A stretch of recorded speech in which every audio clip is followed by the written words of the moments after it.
একদিকে বলা হচ্ছে কার্ড দিবে, আরেকদিকে ঋণ খেলাপিদেরকে সংসদে নিয়ে যাওয়ার চেষ্টা করা হচ্ছে।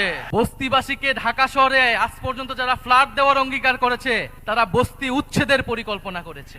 আমরা শুনছি বিভিন্ন কার্ড দেওয়া হবে, ফ্যামিলি কার্ড দেওয়া হবে, কৃষক কার্ড দেওয়া হবে। আমরা চাই কার্ড দেওয়া হোক, জনগণ সুবিধা পাক, কিন্তু এই কার্ড জনগণ পর্যন্ত পৌঁছাবে তো?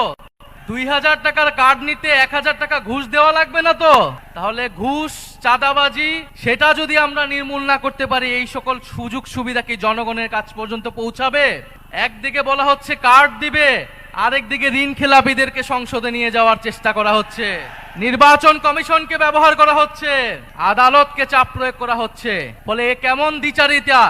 যদি প্রকৃতপক্ষেই জনগণকে সুবিধা দেওয়ার নিয়ত থাকে তাহলে কেউ ঋণ খেলাপিকে নমিনেশন দিতে পারে না। যারা ঋণ পরিশোধ করে নাই তারা সংসদে গেলে আপনার মনে হয় তারা ঋণ পরিশোধ করবে? আর এরা আবারও ঋণ নিবে, এরা আবারও টাকা লুট করবে, এরা আবারও টাকা পাচার করবে বিদেশে।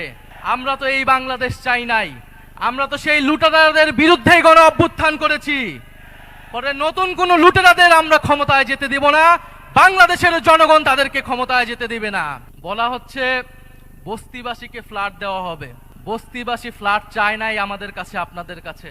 বস্তিবাসী চায় নিরাপদ জীবনের নিশ্চয়তা, বস্তিবাসী চায় মর্যাদাপূর্ণ কর্মসংস্থান। বস্তিবাসীকে ঢাকা শহরে আজ পর্যন্ত যারা ফ্ল্যাট দেওয়ার অঙ্গীকার করেছে তারা বস্তি উচ্ছেদের পরিকল্পনা করেছে।